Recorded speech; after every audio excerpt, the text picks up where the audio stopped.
Cümleten selamun aleyküm hanımlar. Diva Patik YouTube kanalıma hepiniz hoş geldiniz. Bugün birlikte iki renkli çok güzel, çok kolay bir 5 şiş patik yapacağız.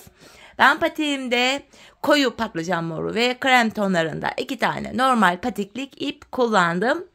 Şişlerim ise 3 numara. Hemen sizlere modelimi de göstereceğim. İşte hanımlar, modelimiz bu şekilde. Görüldüğü üzere çok güzel, çok şık bir model oldu. Hemen tabanını da göstermek istiyorum. Patiğimizin yandan duruşu bu şekilde. Yapılışı biraz farklı. Örerken de sizlere anlatacağım. Bu şekilde hanımlar patiğimiz. Bu patik benim elimin ölçülerine göre 37, 38 ve 39 numara ayaklar için uyumlu oldu. Hemen patiğimize başlayalım. Her zaman olduğu gibi hanımlar burun kısmından başlayacağım. 12 ilmek atarak. Bu şekilde 12 ilmeğimizi atacağız. Ben bu başlama tekniğini hemen hemen bütün 5 şiş patik videolarımda detaylı olarak anlattım. Şimdi sil baştan yeniden gösteriyorum. Sebebi şu: bu videoya ilk defa denk gelecek olan hanımların da kafaları karışmasın diye. Ayrıca kanalımda farklı 5 şiş patik başlama teknikleri de var. Sizler patiğinize dilediğiniz şekilde başlayabilirsiniz. Bu şekilde ilmekleri attık. Bakalım kaç ilmeğimiz oldu? 3, 6, 9, 12 ilmeğim olmuş. Geri dönüyorum hanımlar. Geri döndüğümüzde bakın arka yüzdeyiz. İlk ilmeğimi örmeden alıyorum. Devamında gelen diğer ilmeklerimi arka yüzde ilk sırada ters olarak örüyorum. Bu şekilde hepsini ilk sıramızda ters örüyoruz hanımlar. Yine sonuncu ilmeğimi de ters ördüm. Şimdi geri dönüyorum hanımlar. Geri döndüğümüzde ön yüzdeyiz. Artık bu aşamada tamamen düz örgü uygulaması yapacağız. 5'e de geçeceğiz. Öncelikle hanımlar, ilk ilmeğimi örmeden alıyorum. Şu ikinci ilmeğim 3, 4, 5, 6. İlk 6 ilmeğimi ilk şişimle ördüm. Kalan 6 ilmeğimi de ikinci şişimle öreceğim. 12 ilmeğimi 6'şar 6'şar 2 şişime eşit olarak paylaştırdım. Sonuncu ilmeğimi de yine ördüm. Şimdi geri dönmeden ilk başladığımız yerlerden, başlangıç yerlerinden ilmekler çıkaracağız. İlk ilmeğimi hemen şu kenardan ilmeğin iki kanadına birden girerek şöyle çıkarıyorum. Devamında ilmek çıkartabilmek için de tığımdan yardım alacağım. Şöyle tığımı alıyorum. Başlangıç yerlerine sırasıyla girerek ilmek çıkartıp 3. şişime takıyorum. Burada 2 ilmeğim oldu. Şu 3. ilmeğim. Şu 4. ilmeğim. Başlangıç yerine ilmeğin iki kanadına birden girerek ilmek çıkartalım hanımlar. Patik burnumuz daha sağlam olsun. Şu da 6. ilmeğim. Şimdi bir 6 ilmek daha çıkaracağım. Onu da 4. şişime takacağım. 4 şişimizde de böylece 6'şar ilmeğimiz olacak. Şu 2. ilmeğimdi. Şu 3. ilmeğim. Şu 4. Şu 5. Ve en son şu kenara ilmeğin iki kanadına birden girerek bir ilmek daha çıkartıyorum. Bu da 6. 4 şişte de 6'şar ilmeğimiz oldu. Şimdi hanımlar 5. şişimizi aldık, örmeye başlayacağız. Bir sıra boyunca 4 şişindeki 6 ilmeğimi de düz olarak öreceğim. 5 şiş patikte bir sıra dediğimiz olay şudur: 4 şişimizdeki ilmeklerimizi de örüp tamamlayınca bir sıra örmüş oluyoruz. Boşalan şişim ile sıradaki şişimdeki 6 ilmeğimi öreceğim şimdi. 2. şişimdeyim. Buradaki 6 ilmeğimi de ördüm. 3. şişime geldim. Şimdi de buradaki 6 ilmeğimi öreceğim düz olarak. 4. şişime geldim. Buradaki 6 ilmeğimi de yine düz olarak örüyorum. Böylece bir sırayı tamamladık. 4 şişimizdeki ilmeklerimizi de ördük. Artırma zamanı şimdi. Patik burnumuza şöyle baktığımız anda hanımlar, artırma işlemini bu sağ ve sol kenardan yapıyoruz. Orta kısımlardan, yani buralardan artırma yapmıyoruz. Şimdi ilk şişimdeyim. Kenarımız bakın hemen bu sağ tarafta. İlk 2 ilmeğimi öreceğim. 1. şişimde. 1, 2. Ardından 2. ilmeğimin altındaki şu ilmeğimin kenarına giriyorum ve buradan aldığım ilmeğimi de düz ördüm. Kalan 4 ilmeğim düz örülüyor. Böylece 1. şişimde 7 ilmeğim oldu. 2. şişime geldim. Kenarımız sol tarafta. Son 2 ilmeğim kalana kadar öreceğim. Kenardan artırmamı yapacağım. Bakın sondan 2. ilmeğimin altına şuraya giriyorum. şu ilmeğimin kenarına. Buradan aldığım ilmeğimi de düz ördüm. Kalan 2 ilmeğim düz örülüyor. İkinci şişimde de 7 ilmeğim oldu. Üçüncü şişime geldim. 4 şişteki ilmek sayıları da eşit olacak. Kenarımız hemen başta. Üçüncü şişimde 2 ilmek örüyorum. Ardından ikinci ilmeğimin altındaki şu ilmeğimin kenarına girdim. Buradan aldığım ilmeğimi de düz örüyorum. Kalan ilmeklerim düz örülüyor. İlk 3 şişimde 7'şer ilmeğim oldu. Dördüncü ve sonuncu şişime geldim. Baktığımız anda kenar bakın şu sol tarafta. Son 2 ilmeğim kalana kadar öreceğim ve kenardan artırmamı yapacağım. Bakın sondan ikinci ilmeğimin altındaki şu ilmeğimin kenarına girdim ve buradan aldığım ilmeğimi ördüm. Kalan 2 ilmeğim düz örülüyor. 4 şişimizde de 7'şer ilmeğimiz oldu. Bir sıra artırma yaptık. Şimdi bir sıra hanımlar 4 şişimdeki 7 ilmeğimi de artırma yapmadan düz olarak öreceğim. Bir sırada artırma yaparken bir diğer sırada artırma yapmadan ilmekleri düz olarak örüyoruz. Sebebi şu: her sıra artırma yaparsak şayet patik burnumuz bir anda açılma yapar ve hoş bir görüntü olmaz. Ayak anatomisine de uymaz zaten. İkinci şişimi de ördüm. 3 ve 4. şişimdeki ilmeklerimi de düz olarak öreceğim. Bu düz ilmeklerimi örerken sizlere artırma işlemini kısaca tekrar etmek istiyorum. Artırma işlemini 1. ve 3. şişimizde ilk 2 ilmeği ördükten sonra yapıyoruz. 2. ve 4. şişimizde de son 2 ilmek kalana kadar örüyoruz. Öyle artırmalarımızı yapıyoruz.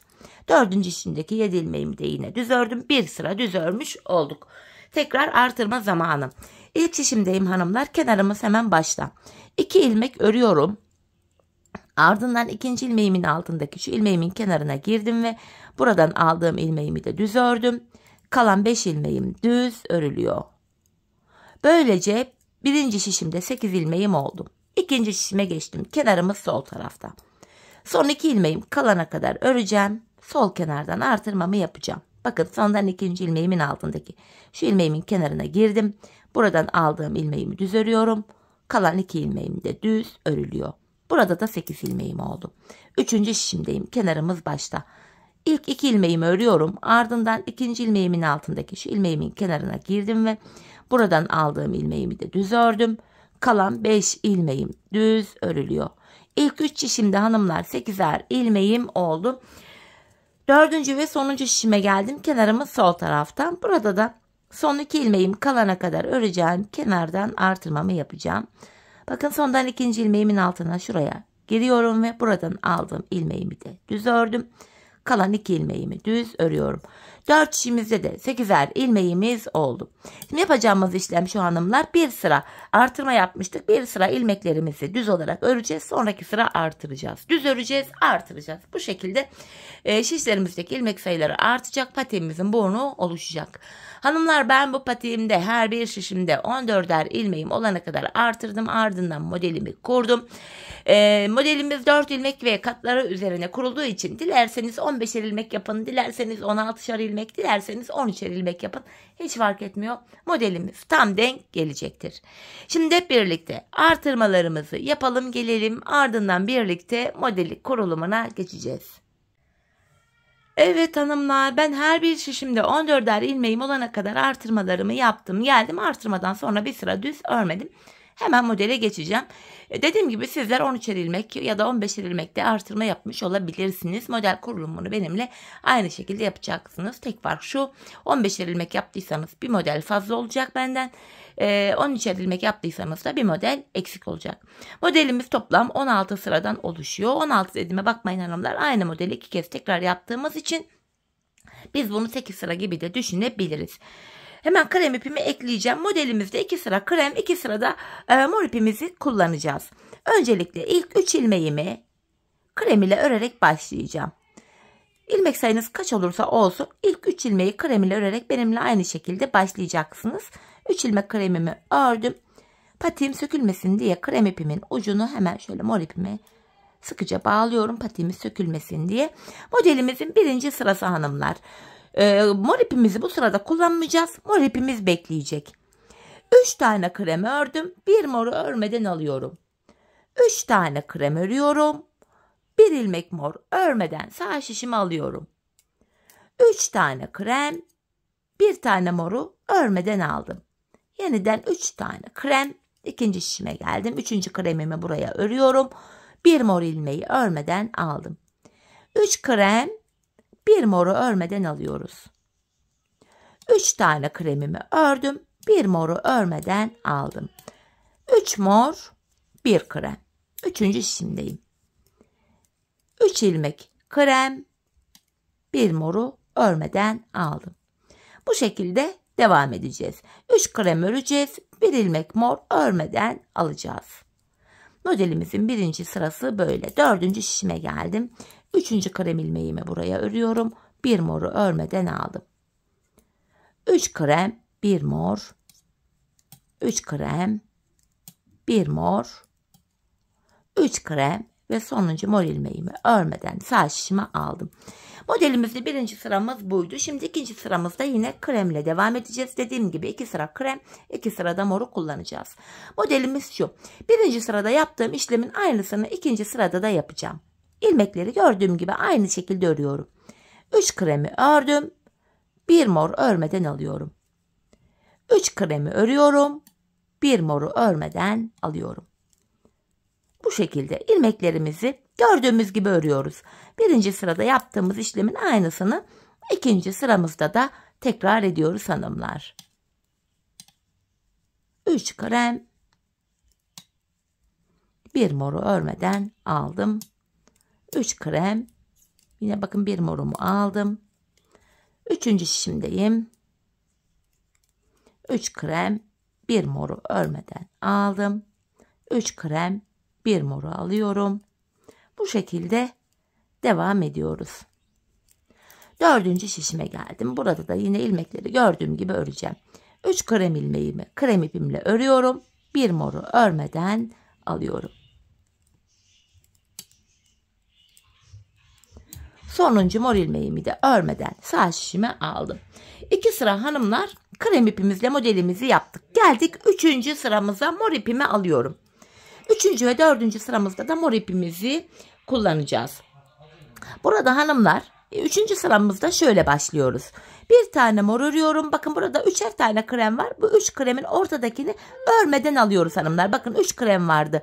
İlkini ördüm. Ortadakini örmeden aldım. Devamında 3 tane mor örüyorum.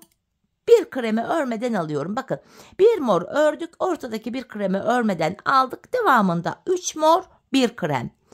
3 mor, 1 krem. Bu şekilde ilmeklerimizi öreceğiz. Modelimizde 3. sırada. İkinci şişime geldim. En son bakın burada 1 kremi örmeden almıştım. Yanına 3 ilmek mor örüyorum. 1 kremi örmeden aldım. 3 mor, 1 kremi örmeden aldım. 3 mor, 1 kremi örmeden aldım. Tekrardan 3. şişime geldim. 3. mor ilmeğimi örüyorum. 1 krem örmeden alıyorum. Aynı işleme devam ediyoruz. 3 ilmek mor örüyoruz. Ortadaki 1 kremi örmeden sağ şişimize alıyoruz. 4. şişimdeyim. 3 tane mor, 1 kremi örmeden aldım.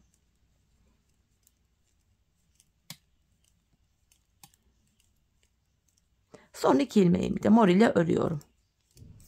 3. sıramızı tamamladık. 4. sırada yeniden mor ipimizi kullanacağız. Dediğim gibi 2 sıra mor, 2 sıra krem kullanacağım. Şimdi 3. sırada yaptığım işlemin aynısını 4. sırada da yapacağım. Bakın morumu mor ile ördüm. Kremimi örmeden alıyorum. 3 mor ilmeğimi örüyorum. Kremimi örmeden alıyorum. 3 mor, 1 krem. 3 mor, 1 krem. Bir önceki sırada yaptığımız işlemin aynısını yapıyoruz. 3 mor, 1 krem. 3 mor, 1 krem. 3 mor, 1 krem. Tekrardan 3. şişimdeyim. 3. morumu ördüm. Yine 1 kremi örmeden alıyorum. 3. şişimde de aynı işleme gördüğünüz üzere devam ediyorum. Son kremi örmeden aldım. 4. şişime geldim. Burada da 3 mor, 1 krem. 3 mor, 1 krem. Şu 3 mor, 1 krem. Son 2 ilmeğimi mor ile ördüm. 4. sıramızı tamamladık. 2 sıra mor ipimizi kullanmıştık. Tekrar kremimi alıyorum. 2 sırada krem ile devam edeceğim modelimizde. 5. sıradayız hanımlar. Bu sıramızda ilk mor ilmeğimi örmeden alıyorum. Bakın 5. sıramızda bir tane krem örüyorum. Bir tane mor örmeden alıyorum. Bir tane krem örüyorum. Bir tane mor örmeden alıyorum. Bir ilmek krem örüyorum. Bir mor örmeden aldım. Bir tane krem ördüm. Bir mor örmeden alıyorum. Bir tane kremimi örüyorum. Bir mor örmeden aldım. Bir krem ördüm. Bir mor örmeden alıyorum. Bir krem örüyorum. Modelimizde 5. sıramızı bu şekilde yapıyoruz hanımlar. Ördükçe zaten modelimiz kendini gösterecek. 2. şişimdeyim. Yine devam edeceğim. Bir mor örmeden alıyorum. Bir krem örüyorum. Moru aldım. Kremimi örüyorum. Bir mor örmeden aldım. Yanındaki bir ilmeği krem ile örüyorum. Bu şekilde. Bir ilmek örmeden alıyoruz. Bir ilmek krem ile örüyoruz. 3. şişime geldim. Burada da en son bir krem örmüştük. Morumu örmeden aldım. Bir krem örüyorum. Morumu örmeden aldım. Bir krem ördüm. Morumu örmeden alıyorum. Bir krem örüyorum. Bu şekilde modelimizde 5. sıramızı tamamlayacağız. 4. şişime geldim. En son kremimi örmüştüm. Morumu örmeden alıyorum. Bir ilmek krem örüyorum. Moru örmeden aldım. Bir krem ördüm. Bu şekilde 4. şişimizi de tamamlıyoruz. Sonuncu ilmeğimi krem ile ördüm. 5. sıramız bitti. Şimdi krem ipimizle 2. sırayı yapacağız hanımlar. Yine 5. sırada yaptığımız işlemin aynısını 6. sırada da tekrar edeceğiz. 6. sıradayız. İlmeklerimizi gördüğümüz gibi örüyoruz. Yine morumu örmeden aldım. Krem ilmeklerimi krem ipimle örüyorum. Mor ilmeklerimi örmeden alıyorum. Bir önceki sırada krem ile ördüğüm ilmeklerimi yine krem ipim ile örüyorum. 6. sıramız böyle hanımlar. Bu şekilde. 2. şişime geldim. Burada da aynı işleme devam ediyorum. Gördüğünüz gibi hani 16 sıra modelimiz ama aynı işlemi 2 kez tekrar ettiğimiz için modeli 8 sıra gibi düşünebiliriz. 3. şişime geldim. İlmeklerimi gördüğüm gibi örmeye burada da devam ediyorum.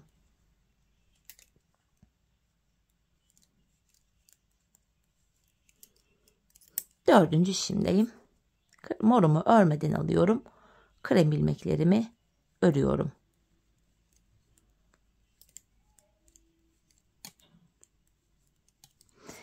Evet hanımlar, 2 sıra krem ipimizle modelimizi yaptık. Tekrar mor ipimi alıyorum. 2 sırada morla gideceğiz. Şimdi modelimizde 7. sıradayız. 7. sıramıza şöyle başlıyoruz. 3 mor, 1 krem örmeden alıyorum. 3 ilmek mor örüyorum.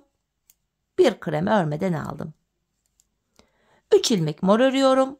1 krem örmeden aldım. 3 mor 1 krem olacak şekilde böyle tamamlıyoruz hanımlar. 2. şişimden devam ediyorum. 3. mor ilmeğimi buraya ördüm. 1 mor kremi örmeden alıyorum. 3 mor örüyoruz. 1 tane krem ilmeği örmeden aldık. Tekrar 3 mor 1 kremi örmeden aldım. 3 ilmek mor 1 kremi örmeden aldım. 3 ilmek mor 1 krem örmeden aldım. 3 mor 1 kremi örmeden aldım. Tekrardan 3 ilmek mor 1 krem örmeden aldım. 4. şişime geldim. 3. morumu örüyorum. 1 kremi örmeden aldım. Tekrar 3 mor 1 krem örmeden aldım. 3 mor örüyorum. 1 krem örmeden aldım. 3 mor ve sonuncu kremimi örmeden aldım. 7. sırayı tamamladık mor ipimizle. Şimdi 8. sıramızı yapacağız. 7. sıradaki işlemin aynısını tekrar ediyoruz hanımlar. 3 mor ilmeğimi mor ile örüyorum. Aralardaki birer kremi örmeden sağ şişimi alıyorum. 8. sıramızda 7. sıramızda yaptığımız işlemin aynısını yapıyoruz. 3 mor ilmeğimi mor ipimle örüyorum. Ortalardaki birer tane krem ilmeğimi örmeden sağ şişime alıyorum. 3. şişime geldim. Burada da aynı işleme yine devam ediyorum.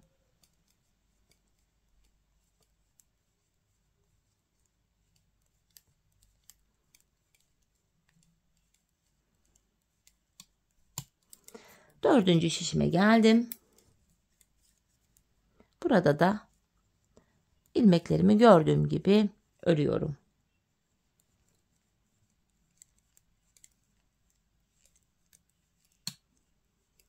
Sonuncu ilmeğim krem, örmeden sağ şişime aldım. 2 sıra mor ipimizle devam etmiştik. Şimdi morumu bırakıyorum, krem ile devam edeceğiz. Modelde 9. sıradayız hanımlar. 9. sırada. İlk ilmeğimi 9. sıramda krem ile örüyorum. Ortadaki bir moru örmeden alıyorum. İlk 9. sıramızda ilk ilmeği krem ile ördük. Bir moru örmeden aldık. Devamında 3 krem, bir mor ilmeği örmeden alıyoruz. 3 ilmek krem örüyorum. Bir moru örmeden aldım. 3 kremi ördüm. Bir moru örmeden aldım. Gördüğünüz gibi hanımlar, şeklimizde yavaş yavaş bu şekilde kendini gösterecek. Henüz pek bir şey belli değil gibi. Ama model tamamlanınca şekli göreceğiz. Tekrar 3 kremi ördüm. Bir mor örmeden aldım. 3 krem, bir mor olacak şekilde ilmekleri örüyoruz. Sadece ortadaki birer mor ilmeği örmeden sağ şişimize alıyoruz. 3. şişimdeyim. 3. kremimi ördüm. Buradan bir mor örmeden aldım.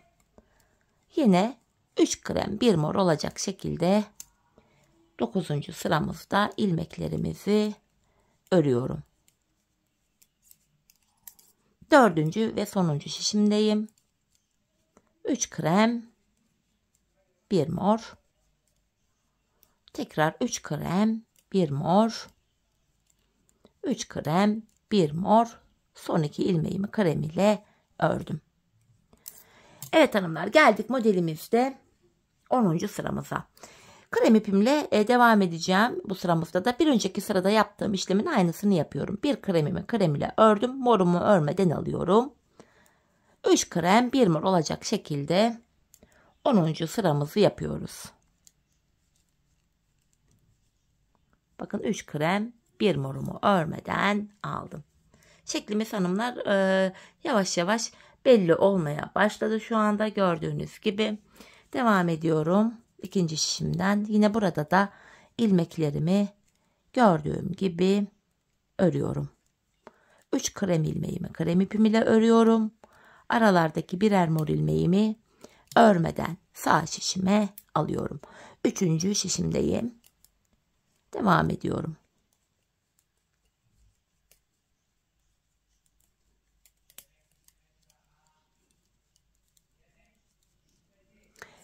Dördüncü şişimdeyim. Burada da ilmeklerimi gördüğüm gibi örüyorum. Bu şekilde 3 krem ilmeğimi krem ile örüyorum. Bir mor ilmeğimi örmeden aldım. Son 2 krem ilmeğim var. Bunu da krem ipim ile ördüm. Geldik şimdi 11. sıramıza. 2 sıra krem ipimizi kullanmıştık. Şimdi 2 sırada mor ipimizi kullanacağız. 11. sıramızda da hanımlar yapacağımız işlem şöyle. 3 ilmek, ilk 3 ilmeğimi mor ile örüyorum. Ortadaki bir tane kremi örmeden sağ şişime aldım. 3 mor, 1 krem olacak şekilde bakın, 1 krem modelimizi yapıyoruz. 3 mor, 1 krem. Bakın şeklimiz bu şekilde. 2. şişimdeyim. 3. mor ilmeğimi örüyorum. 1 kremi örmeden aldım. Modelimizin 11. sırasında hanımlar bu şekilde yapıyoruz. 3 ilmek mor örüyoruz. Ortadaki bir kremi örmeden sağ şişimizi alıyoruz. 3 mor, 1 kremi örmeden aldım. 3 mor, 1 kremi örmeden sağ şişime alıyorum. Bu şekilde 11. sıramızı yapıyoruz. 4. şişimdeyim. 3. mor ilmeğimi ördüm. 1 krem örmeden aldım. 3 mor, 1 krem. 3 mor, 1 krem. 3 mor, 1 kremi örmeden sağ şişime aldım.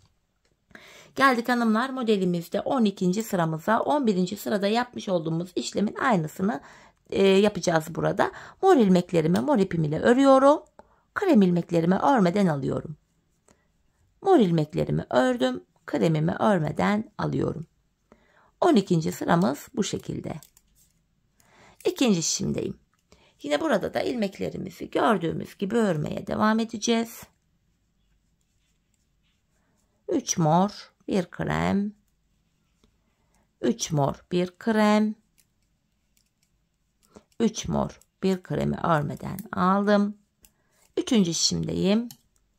3 mor, 1 krem örmeden aldım. 3 mor, 1 kremi örmeden aldım. Bu şekilde üçüncü şişimizi de tamamladık. Dördüncü şişimdeyim. Burada da yine ilmeklerimi gördüğüm gibi örüyorum. Mor ilmeklerimi mor ipim ile ördüm. Kremlerimi örmeden sağ şişime alıyorum. Bu şekilde. 12. sıramızı tamamladık hanımlar. Geldik modelimizde 13. sıramıza. 2 sıra mor ile gitmiştik. Şimdi kremimi aldım. 13. sıramızda kremi ipim ile öreceğim. 13 ve 14. sıramızı. Bu sıramızda hanımlar bir ilk mor ilmeğimi örmeden sağ şişime alıyorum. Bir tane krem örüyorum. Şöyle bir moru örmeden sağ şişime alıyorum. Bir krem örüyorum. Bir mor örmeden sağ şişime aldım. Sıradaki ilmeği krem ile örüyorum. Bu şekilde bir ilmek örmeden sağ şişimizi alıyoruz. Bir ilmeği krem ile örüyoruz. Şeklimiz şöyle hanımlar. Bu şekilde görüntümüz böyle. Şimdi ikinci şişimden devam edeceğim. İlmeklerimi örmeye en son krem örmüştüm. Burada moru örmeden alıyorum. Bir ilmek krem örüyorum. Moru örmeden aldım. Bir ilmek krem örüyorum. Bu şekilde sırasıyla ilmeklerimizi örüyoruz. Üçüncü şişime geldim. En son kremi örmüştüm. Buradaki ilk moru örmeden aldım. Bir krem ördüm. Bir moru örmeden alıyorum. Bir krem örüyorum. Üçüncü şişimizde de aynı işleme devam ediyoruz. Dördüncü şişimdeyim. En son kremi örmüştüm. Moru örmeden alıyorum. Burada da bir krem örüyorum. Bu şekilde dördüncü şişimizi de örüyoruz. Bir mor örmeden aldım. Bir krem ördüm.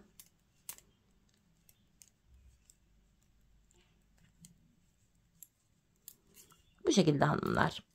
Geldik modelimizde 14. sıramıza. Yine krem ipimizle devam edeceğiz. 13. sırada yaptığımız işlemin aynısını 14. sıramızda da yapacağız hanımlar. Yine morumu örmeden alıyorum. Bir krem örüyorum. Morumu örmeden aldım. Bir krem ördüm. Morumu örmeden alıyorum. Bir krem örüyorum. Yani bir önceki sırada yaptığımız işlemin aynısını bu sıramızda da tekrar ediyoruz. Aynı işlemi model boyunca tekrar ediyoruz hanımlar. İkinci şişimdeyim. Burada da yine ilmeklerimizi gördüğüm gibi örüyorum. Bir önceki sırada ördüğüm krem ilmeklerimi krem ipim ile düz örüyorum. Aralardaki mor ilmeklerimi örmeden sağ şişime alıyorum. Üçüncü şişime geldim. Burada da aynı şekil ilmeklerimi örmeye devam ediyorum. Dördüncü şişimdeyim. Aynı işleme dördüncü şişimde de devam ediyorum hanımlar.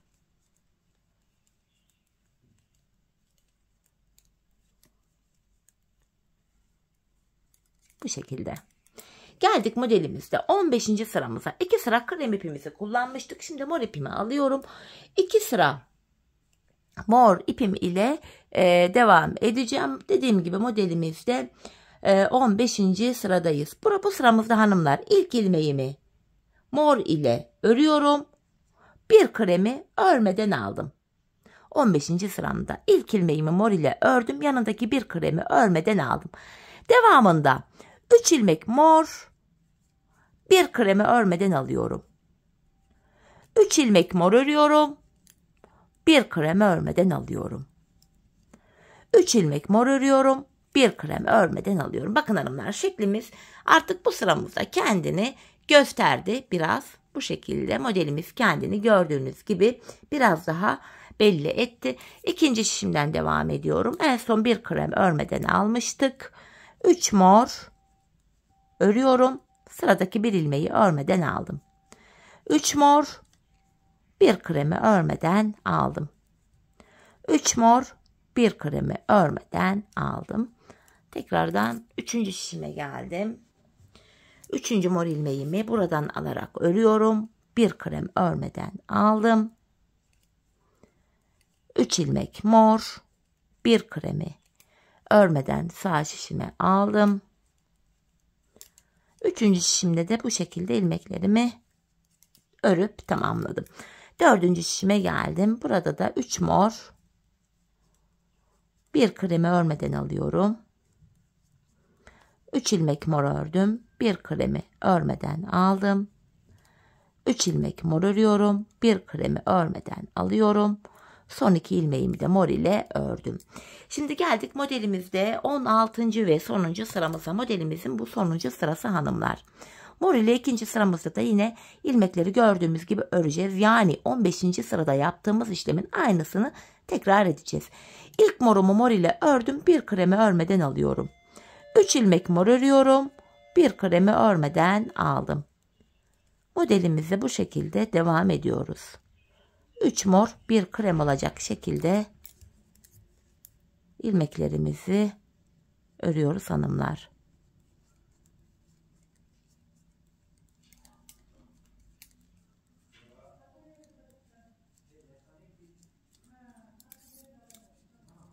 Bu şekilde. 3. şişimdeyim hanımlar. 3 mor, bir krem, 3 mor, bir krem. 4. şişimdeyim. 3 mor, bir kremi örmeden aldım.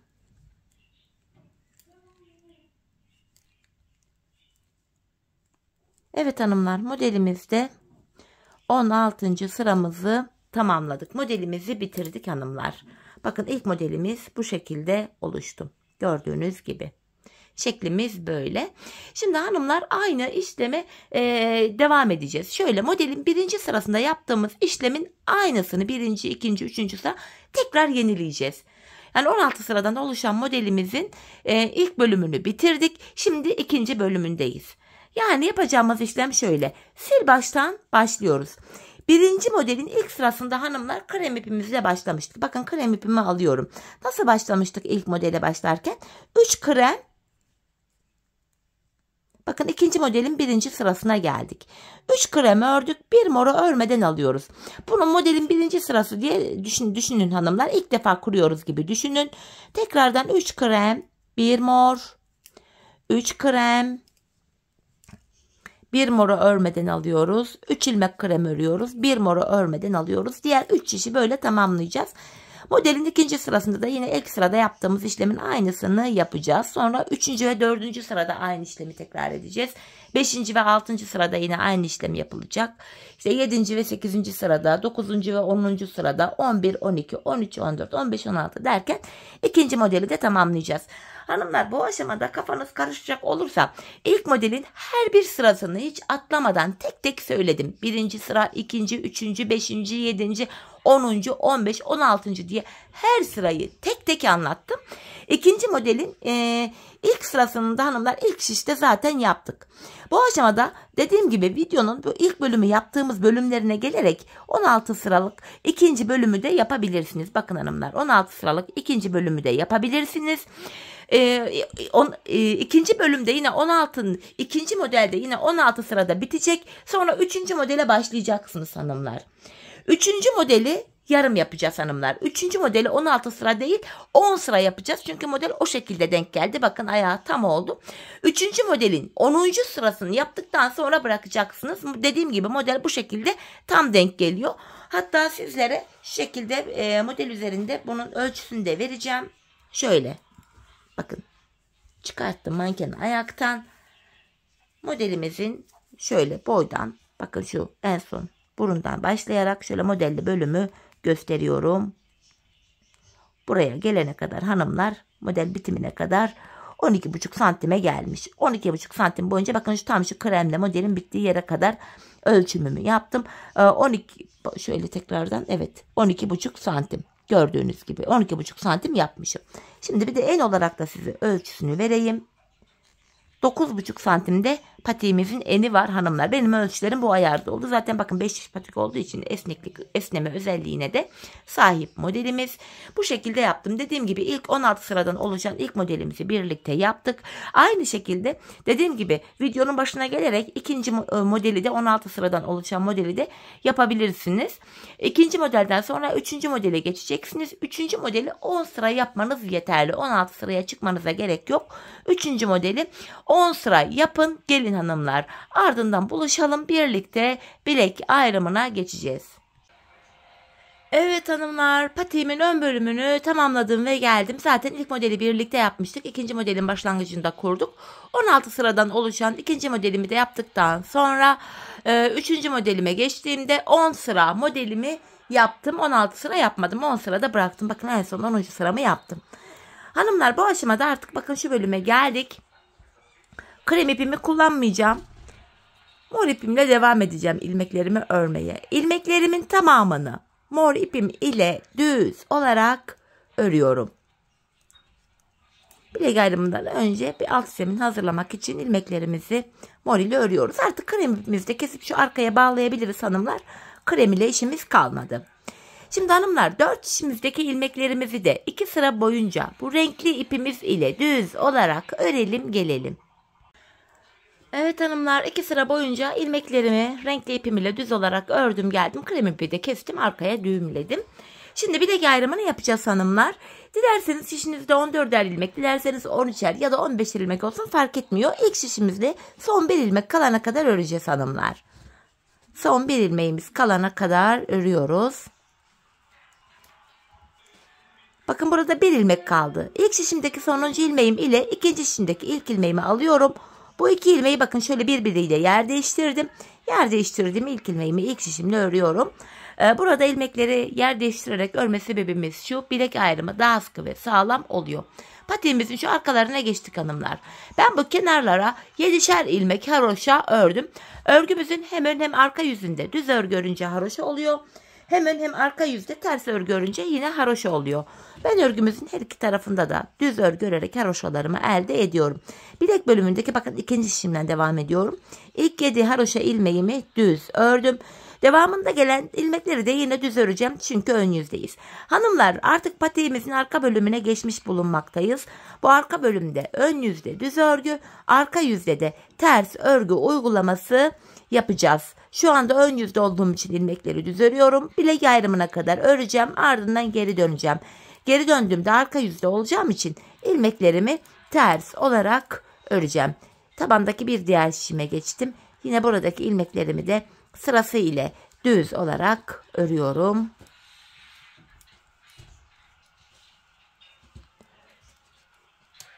Son şişime geldim. Burada da yine hanımlar bilek ayrımı yaptığımız son şişimiz bu. İlmeklerimi düz örüyorum. Bakın son 7 ilmeğim kaldı bilek bölümünde. Bu haroşayı örgünün her iki tarafında da düz örüyorduk.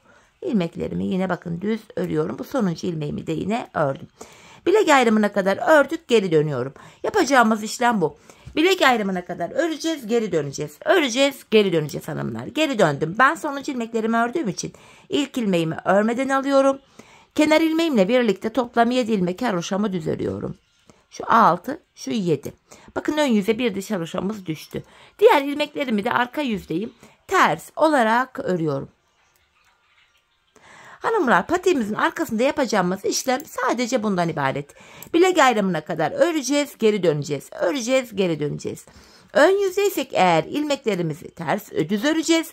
Arka yüzdeysek de şu anda yaptığımız gibi ilmeklerimizi ters olarak öreceğiz. Sadece kenarlardaki 7'şer ilmek haroşamızı haroşa olarak örmemiz gerekiyor hanımlar. Bir diğer şişime geçtim. Yine burada da ilmeklerimi ters örmeye devam ediyorum.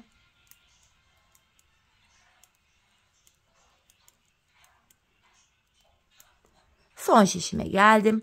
Burada da ilmeklerimi ters öreceğim. Sadece kenardaki son 7 ilmeğimi düz öreceğim. Haroşa olduğu için. Bakın son 7 ilmeğim kaldı. İlmeklerimi düz olarak örüyorum. Bakın bilek ayrımına geldim. Bilek ayrımına geldikten sonra bakın yine geri dönüyorum. Tekrar ön yüzdeyiz. Ön yüzde hanımlar yine 7 haroşamı düz öreceğim. Devamında gelen diğer ilmeklerimi de yine diğer bilek ayrımına kadar düz olarak öreceğim. Yapacağımız işlem bu. Bilek ayrımına kadar öreceğiz, geri döneceğiz, öreceğiz, geri döneceğiz. Ön yüzde düz, arka yüzde ters öreceğiz ilmekleri. Sadece kenardaki haroşalarımızı haroşa olarak örmemiz gerekiyor. Şöyle baktığımız anda buralarda birer diş haroşamız oluştu. Hanımlar ben bu patiğimizin şu arka bölümüne şuraya toplamda 15 diş 15 sıra haroşa ördüm. Benim elimin ölçülerine göre tam oldu. Sizler bu aşamada patiğinizi ayağınıza ölçerek yapın.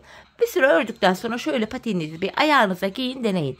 Arka bölümü topuğunuzun kenarına kadar örmeniz gerekiyor. Zaten arka bölümü ördükten sonra da mezura ile size ölçüsünü vereceğim.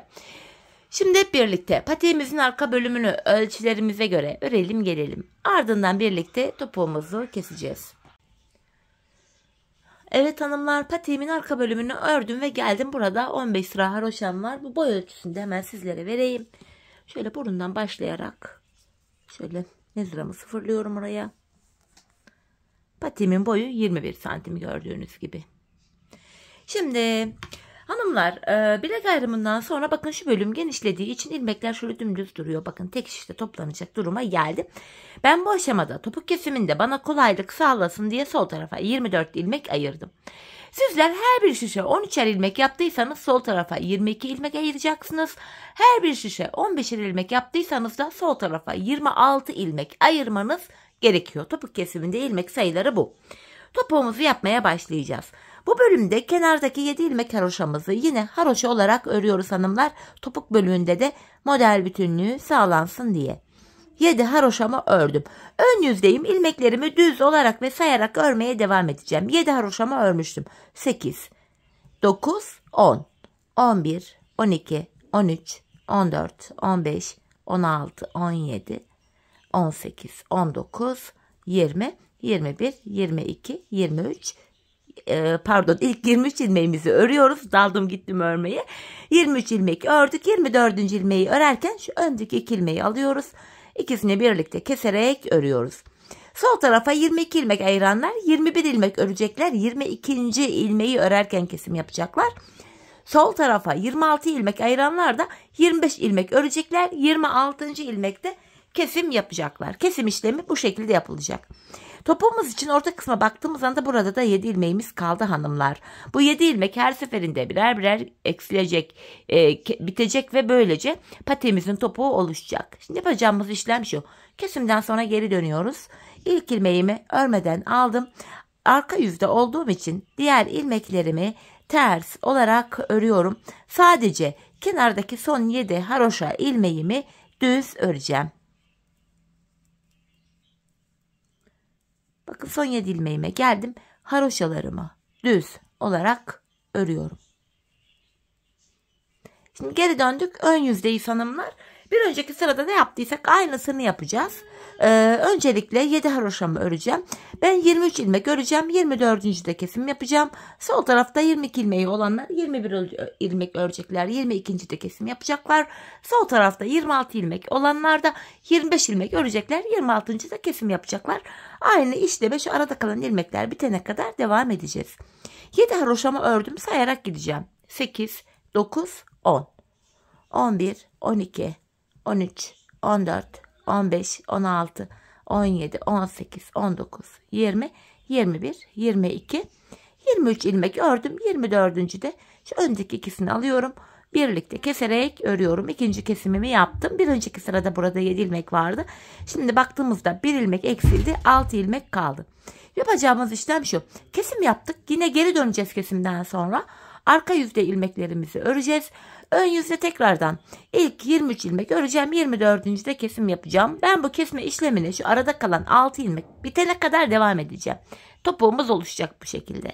Şimdi hep birlikte şu aradaki ilmekler bitene kadar patiğimizin topuğunu sizlere tarif ettiğim gibi örelim gelelim. Evet hanımlar, patiğimin topuğunu ördüm ve geldim. İlk başta sol tarafa 24 ilmek ayırmıştım. Kesimlerden sonra sağ tarafta da 24 ilmeğim kaldı.